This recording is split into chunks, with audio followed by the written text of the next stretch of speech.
This is why you can't trust overseas surgeries in the stop. in replacement of it, so you can't tell. Gross. No, I'm gross. And the beauty is you pay more for when we fix you. Absolutely. In Australia, over 15,000 Australians travel annually to have surgery. That is fucking crazy. That is a huge increase. That is Hi guys, I'm Heidi. And I'm Bibba. And we are Aesthetically Sisters. Episode 13. Welcome back, guys. We're so happy to have you.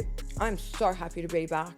Bibba is actually back today. I'm back. So Guys. today is her first official day back in the clinic working. And it just so happens to fall on the day that we're recording I know. podcasts. I could not have come back on a more perfect day. I know. All I've heard today, genuinely, and I actually started getting frustrated, was I'm back. I have purpose. And I love the enthusiasm, but I get it. I honestly don't know how people don't work or are stay-at-home mums. Yeah, the people who don't work, I'm not that person. I get it. But being a stay-at-home mum, I think when you have more than one child, should keep you occupied. No, I just don't want to do it. I'm not interested. I just don't the think... cooking, the cleaning, the being present, or no, can't do it. Yeah, Can't it's do a it. lot. It's I not got for one the faint-hearted. kid, one and done. Can never do it again. I don't don't blame even think you. like I could ever live with anyone more than just my child. Yeah. I feel like I'm responsible for him. I will put up with that. But having a man to have to go cook and clean for, having to add more to my plate. That's so cute though. Guys, I swear she called me last night and I was literally almost in tears. Because she was making a chicken schnitzel sandwich and she put like 200 calories worth of Kewpie mayo and then she got frustrated at me. I'm just out here trying to keep my sister skinny. It wasn't for me. My nephew's skinny. No, the whole parenting thing it's a lot. It is a lot. Also, genuinely. while recovering from surgery. And how are you feeling post-surgery? Amazing. Look at them. Yeah. They're so good. They're great. Are they feeling like less tight? But she said they're settling. I would love that. Dr. Kelly, guys, go find her. She's the best. Works miracles with tits. I feel like anything she does is just so amazing. Sorry, she's genuinely so good. She's perfect. But on the topic of surgeries, we're having this conversation with my friends on the weekends about hair transplants. And then he opens up this whole thing about surgeries, which is relevant to our topic today. Yeah. But so one of my friends' had a hair transplant done in Turkey. Yeah. And they wanted to have it done there, obviously, to cut costs because it's a lot cheaper.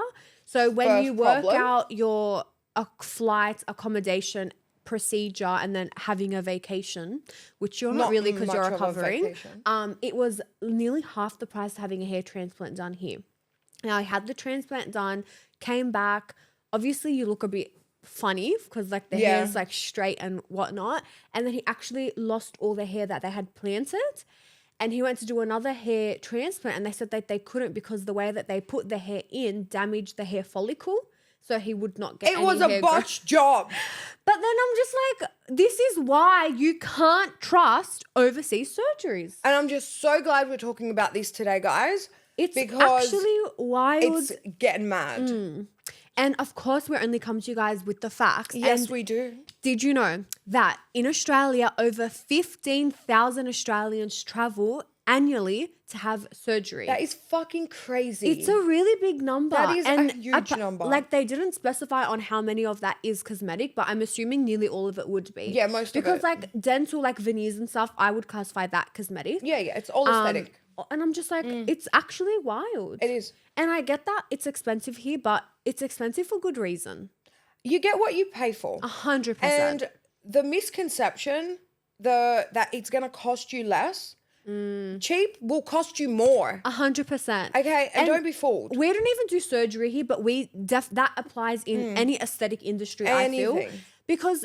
Or even like any industry, the cheaper you go, you end up paying so much more in the long run. Well, they really mean it when they say you get what you pay for. You get what you pay for. Yeah. And sometimes you don't always get great things and you're going to have to spend so much more fixing. That's correct. And the beauty is you pay more for when we fix you. Absolutely. But yeah, I agree. It's gotten out of hand. Yeah. And I feel like this is a perfect time to be talking about it because I would say, let's just say I'm seeing 18 clients a day. At least two or three are telling me they're going to fly at some point to go get surgery. And it's crazy. It's crazy. A lot. And I just feel like complications are getting out of hand. Really high. And of course, like when you're doing so many treatments, it's only normal you're going to have a higher complication rate. That's correct. But like that's like too much of a risk for me to take. It is. Especially with like noses and stuff. Like first of all, you're so claustrophobic after a nose surgery. And then imagine you go through all that pain and it's so ugly. I would freak the fuck out. Scary noses come back from Turkey on people's faces. It's really sad. It's honestly like a production line. Like when I think about Turkey and surgery, I genuinely think about, you know, that clip of, I think it's like a chicken factory and it's like all these chickens on like an escalator and they're like chopping and shaving and I'm like, that is what it looks like. Yeah. Chop, shave and done out the door. Yeah, it is. It's insane. And I would say it used to be even cheaper. Yeah. But with the rise of... It's gone up. Yeah. So really, like someone told me they got teeth done for, I think it was like 13 or 14,000 Australian dollars. Yeah. Which... But a few years ago, that would have been half the price. It was but still, like even half, veneers here, I know because I inquired to have like a little bit done. Not that I'm gonna get those horse veneers, but are you gonna glow in the dark? I will not. I promise. But I think it was like $5,000 a tooth or something. Yeah, for veneers, and I'm sure they won't fall out.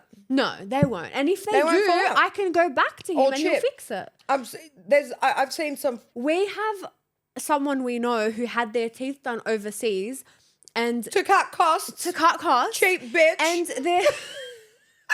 they were eating, I don't even remember what, and the veneer fell out. Yeah. And then they had like this looked like a little cheese. It was actually scary. I couldn't. And so many dentists refused them because they're like, we don't know what product it is. We don't have the same shade. Like there are so many more risks associated with that. They had to exist without a fucking tooth. No, but the worst part was when they chewed gum and then they put the gum in the tooth in replacement of it, so you can't tell.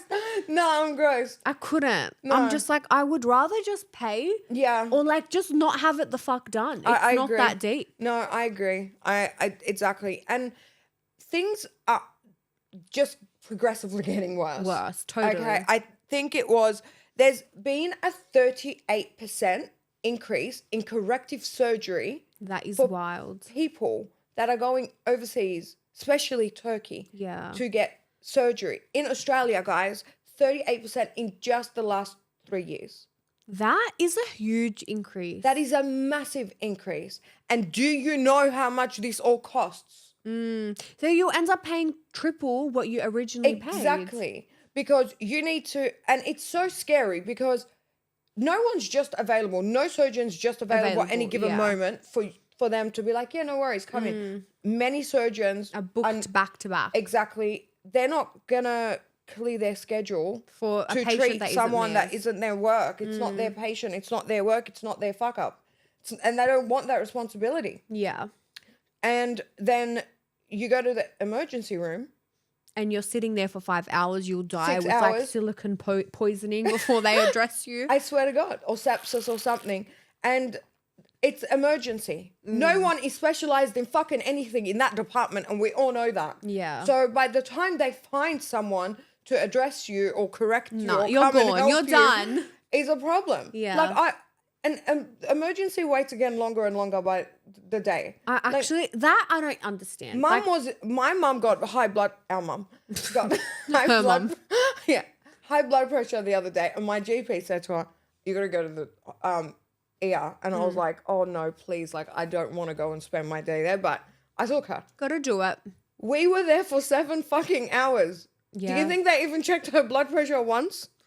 It's not actually even really bad. Like we have such a great healthcare system, which I think I know we do compared to other countries and stuff. But we're still shocking. That it's the ER wait time. I sent Heidi a photo of them taking my mum's blood in the waiting room. And there's in front of everyone. It's so bad. It's actually they're taking her fucking blood in front of everyone. Nurse couldn't get it in. You know what my mum said to her? My daughter's a great nurse. She's like, she never misses my veins. That's so funny. She goes, do you want her to do it? Yeah. Wow. It was crazy. I couldn't believe it. And I knew the nurses at, I used to work with them on 6 South. So they were like, oh, we'll try and speed you. That was sped. That was like, we're taking care of you. So imagine having a complication post-surgery and having to go sit there and wait for hours and hours and hours. I couldn't think of anything worse. And then to just see an intern doctor who's already done a 30-hour shift. Yeah, who's He's tired and He's bored. got no fucking idea about anything aesthetic. Yeah, not the vibe. No. Just have your surgery here and get the fuck over it. Exactly. And I just think if you can't afford it, don't do it until you can afford it. And Get it don't done fuck your whole properly. life up. Okay, because some of these surgeries, it's bad. Yeah. It's bad. Like we had a patient who had gone and gotten a tummy tuck. Oh my God. There you I know go. exactly who you're talking about, and that imaging was scarring. She showed me her tummy tuck complication. Oh, I've never seen anything like it. it was literally this like big. this big. Her scar had opened up, and It was like it scabbed like this and big. It was like rock solid. and it was rotting. I and promise it to God, smelt, this and big. it was Poor very thing. bad. Yeah. And I felt so bad because the scarring alone, that's a real big factor. Yeah. You've got to take in. If your surgeon isn't phenomenal at stitching, Yeah, you You're have gonna- a problem. you're going to have real bad The shit scarring. I've seen tummy tuck scarring, and like you can literally see like they would have not used the correct suture for sure, and it's like literally a zigzag, and I'm like, It's so how bad. did you get this so wrong?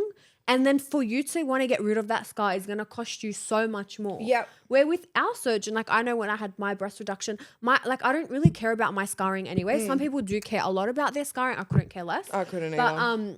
like my scarring is so fine. It's so little. I and don't it's actually think so anyone in cute. the world can stitch like Dr. Kelly. Dr. Kelly is, I swear. honestly the neatest work, and we've sent her so many clients who've come back and And we've I'm like, seen show their me your work, tits. I need to see your and scarring. the scarring Just so is I like can be absolutely certain. perfect. I've never seen work from her that It isn't. looks like a picture. It's perfect. I know. That's why I love my scarring. Yeah. I show it off. I'm proud of it. I couldn't care less. Yeah, and the scarring I've seen come back from Turkey, Yeah, rough. I swear, like thick. Why is it so thick? Wherever, like one of my clients had her arms done, yeah. and the scarring was legit this thick. I would say like, what's this? About 4 centimeters wide.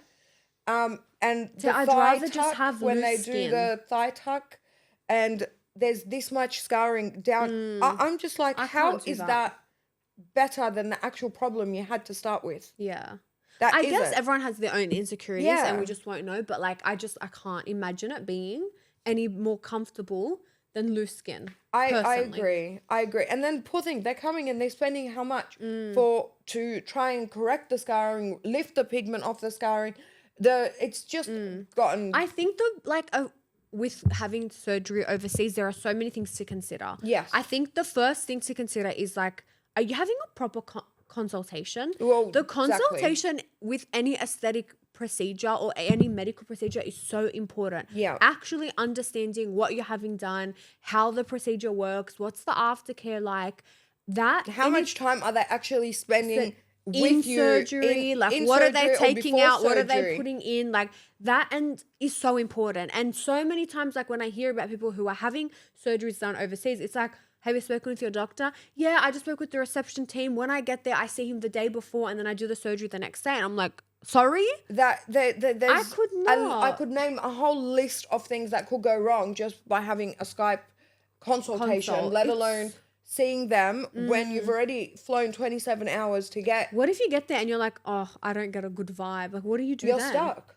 It's actually bad. We're here in Australia. We're obviously we have a lot of guidelines and restrictions in the aesthetic I've got to say, industry. we are very lucky to be protected. And we complain about it sometimes, like, oh, we can't post this and surgeons can't do that. But at the same time, it's protecting everyone. It's protecting and us it's a lot. we are, although we might not see it sometimes, we are very thankful and privileged to have these guidelines that protect us and protect the patient as well. Absolutely. Because imagine they weren't there, how would be Turkey basically. Imagine and we that. would never be Turkey. No, we would never.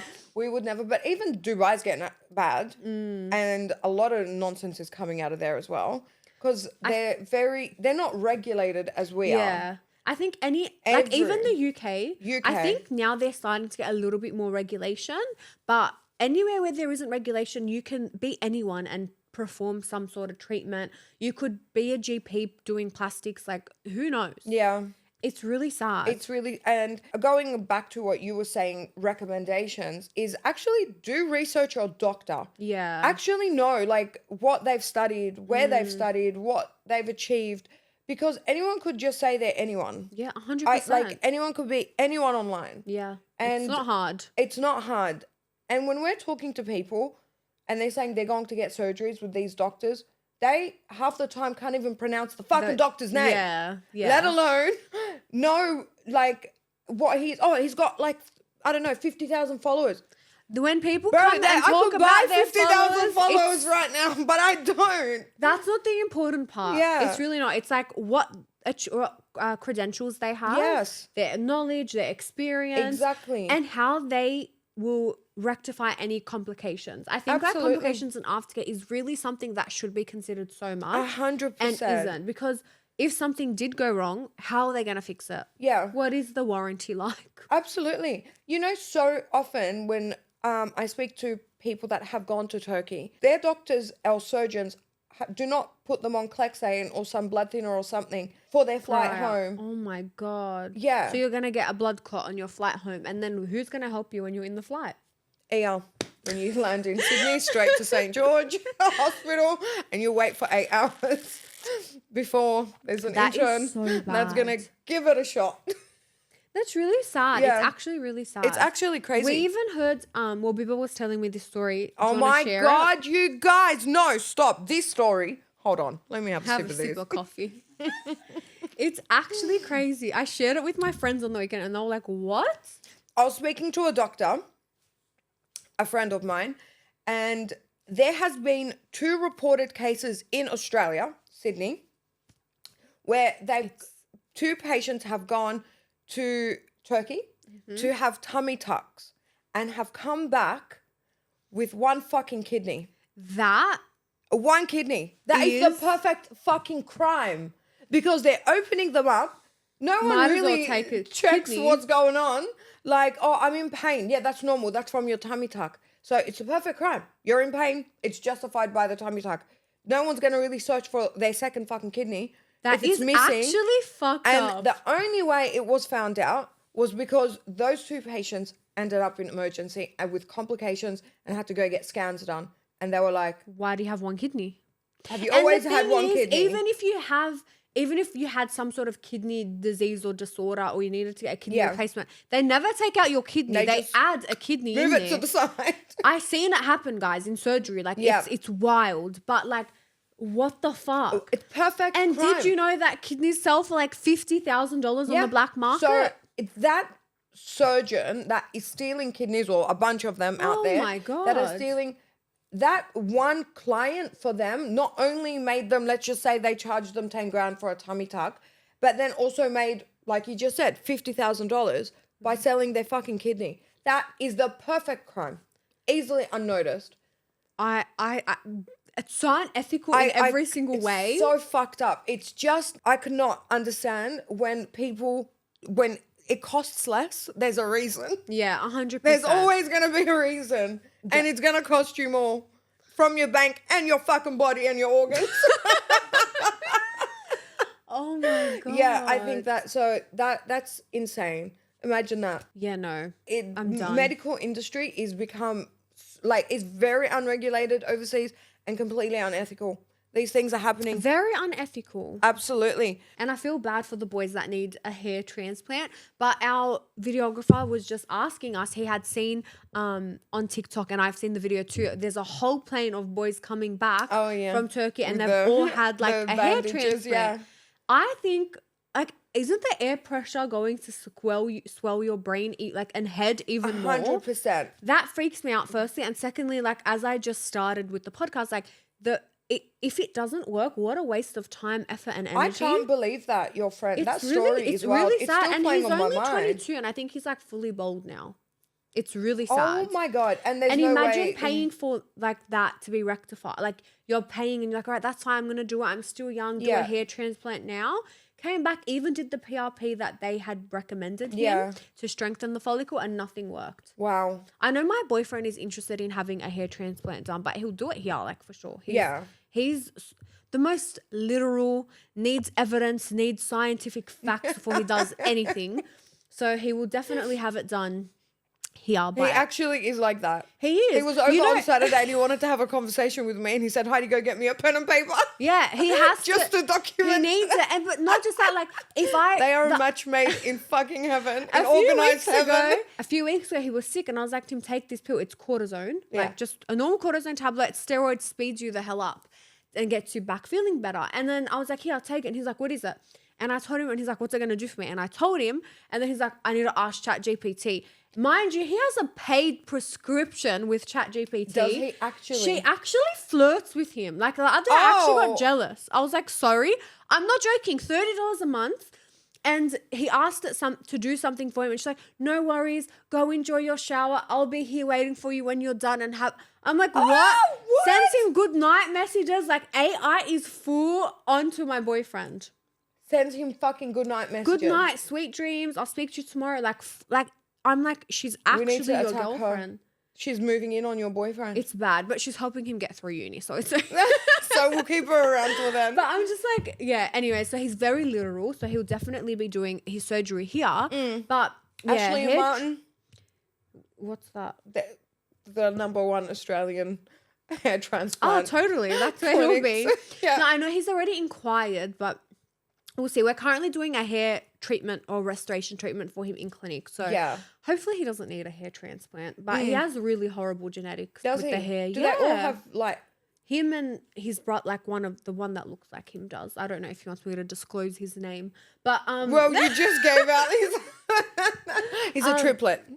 My boyfriend is a triplet. Imagine you have triplets. I'll freak the fuck out. I'm putting my coffee down because I'm stressed about it. That is wild. A few months ago, we had a client come into the clinic and she was a psychic. Do you remember that client? And then she told me at 28, I'm going to be pregnant with triplets. Hold on. You were there. I there?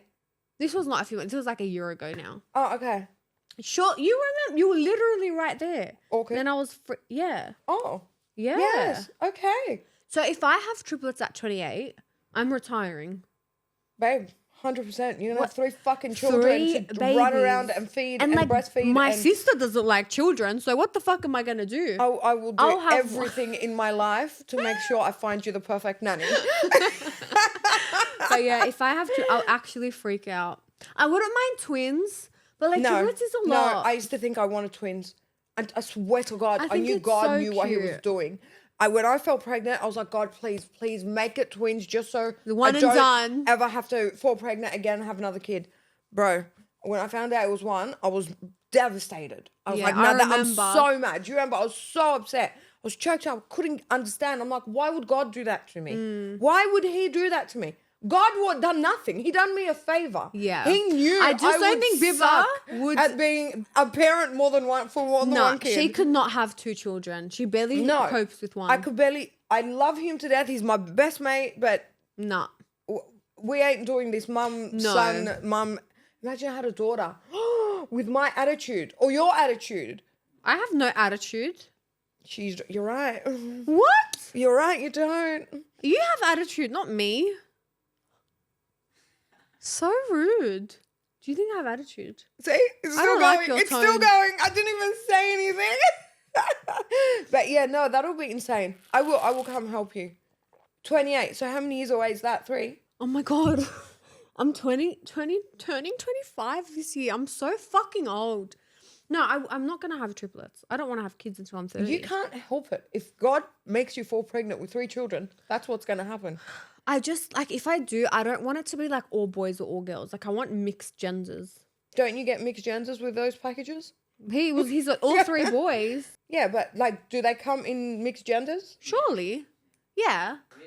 I'm really stressed. Can we change the topic? I'm getting high blood pressure. Beta vlogger. Oh my God. All right, so let's talk about tips before you have a surgery overseas. Absolutely. Like we said before, do your research on the actual doctor. Yes. If you can even find people that have had surgeries from there. Real testimonials, not the paid ones, not these influencers. More importantly, do not look at influencers. Do not listen. They are being paid to say good things about these people. Or they are having their treatments for free. And that's what these influencers want. Free treatments. Yeah. I'm sorry. That's all they want. Calling it. Yeah. And as a result, they just have to make reviews or post about them or something. It's never real. It's never as it seems. No. Ever. I think tip number 2 is having a really thorough consultation. Absolutely. And possibly even more than one consultation. Yeah. I feel like especially if you're doing it overseas, like have your first, see how you feel. Have another chat with them and see, was it the same vibe? Did he say anything different to what he said last time? Were there any questions that they couldn't answer? And definitely ask, like, if God forbid something was to go wrong, how can they rectify it? Yeah. That is such a key thing, because if you're having your nose done and they overshave it, how, like, what can be done? Or breasts done and or your breasts are getting done and they're too big, or one's lopsided, will they fix it at their cost or your, like, ask as many questions as you possibly can and just, cover everything. Don't think that if you're going to ask questions, they're going to get annoyed at you. If they get annoyed, that's a red flag. That's a red flag. That's where you're like, all right, I'm done. I don't want to be here. Don't want to speak to these people. That's a great one. Yes. Ask a lot of fucking questions, guys. Yes. Save yourselves. Counter in the possible costs of revision. Yes.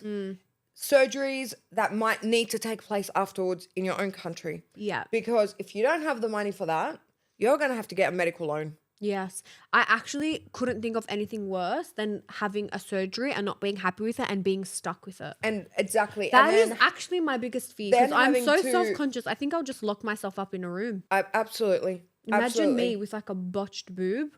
Well, you will never have that, because if you do, you'd go to Dr. Kelly. I'm saying, like, imagine, I already have so many issues. Yeah, no, your anxieties would be through the roof. Yeah, if they don't have a lot, because there's a lot of language barriers. Yes. Okay, if the doctor has a language barrier and they tell you, oh, we normally do things by speaking to the receptionist and you send us photos, do not be happy with just sending photos in. Yeah. Because how is a proper assessment being done just by looking at your photos? I think the language barrier is such a big thing. Absolutely. I feel like you need to easily be able to communicate with your doctor. I understand that some doctors have broken English and that's obviously fine, but at least some level where you can have a conversation and, like, you don't need an interpreter or you don't need to speak to the receptionist, and you can at least, to me, we're like, okay, he understands me or she understands me. We have some form of communication. That's, like, enough. Absolutely. But if you're not even speaking to them at all, I'm sorry. No. Because how can you trust this translator to tell them what you want? Exactly. Sorry? What? Like, I'm freaked out. Yeah, it's crazy. It's crazy the amount of people that say that they just speak to reception. The photos one freaks me out as well. We had a client who was having a labiaplasty done, which is a surgery on your vagina. Yeah. And she called reception and spoke and said, I want the surgery done. Ended up speaking with the doctor and he's like, no worries, send me a photo of your vagina via email. Yeah. Who the fuck is sending pussy pics via email? Oh, I so agree with that. Like, that is fucked up. I'm so sorry. I normally send mine on text. I'm no, joking. Not for real. I know. I'm sorry. Imagine I just wanted to be funny. Is like asking you to send a photo of your vagina on email. Like, where is he sharing and selling this photo? Exactly. And the amount of documents that get lost in transit the way, oh my God, is crazy. Imagine like your little head in the background. Like your head's in the back trying to see. Making sure it's all in there. I could not. That would freak me out. So if email consultations are not a vibe. No, absolutely. Don't do it. And if they are not spending a lot of time discussing absolutely everything, if they're not spending a minimum of an hour in your consultation, that is not a good consultation. Yeah, and if in your consultation they don't say something that's going to scare you, that's also a red flag. Yeah. They should be telling you every single possible side effect and adverse event that could potentially happen. Yeah. Even if it's happened once in the world, you legally should know and ethically should know. Absolutely. When we're doing consultations, I feel like all my clients are like, Because I as a nurse, I obviously have a duty of care, and if something could go wrong, the patient needs to know. Absolutely. I feel bad having to scare my clients, but I scare them. if something happens, you're going to be like, but you didn't tell me, but I did tell you. Yeah. I made sure I told you. Exactly. That time you were scared. It's also important for you to like be aware of like that this could happen and this could lead to this. And if it did happen, what are you going to do for me? Exactly. How are you going to fix it? Yeah, that's true. That is very true. Also being prepared for the swelling from traveling. So with such long haul flights, your body is naturally going to swell, let alone when you're recovering from a surgery, even and worse. It's so you're traveling too soon. I find it so weird that they're allowed to travel like a week post surgery, but after having dermal filler, when we don't inject we tell people 2 weeks, and with noses or T troughs, I'm telling people 3 to 4 weeks. And people are letting you get on a flight after having implants done. Sorry. Dr. Kelly wanted to like lose her shit at me. The poor woman. I've driven her mad. You have. Sent her a text before my surgery and said to her, thinking of recovering in Bali. When can I? What? I swear to God. Because I was going to go for Michael's birthday. And I thought, can I go recover in Bali? She's like, are you... Yeah, what is wrong with you? Come on, Bibba, you know anyway. this. I know, but I just thought she might let me be like, you know what? It's not that far. It's fine. Go. I just wanted to. I don't think Bibba is like so bad with pain. I just don't. I think on that flight I would have sat in the toilet and hid from you.